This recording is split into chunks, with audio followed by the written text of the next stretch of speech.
Here I have HUAWEI Nova 11 Ultra, and today I'm going to show you how to copy contacts from SIM card to this device.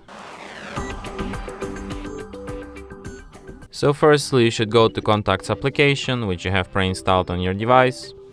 Then tap on these 4 dots here, go to its settings, and then go to the import export. Then select import from SIM. Here you can select which contacts you want to import and then just tap import. Then select where to, in our case to phone.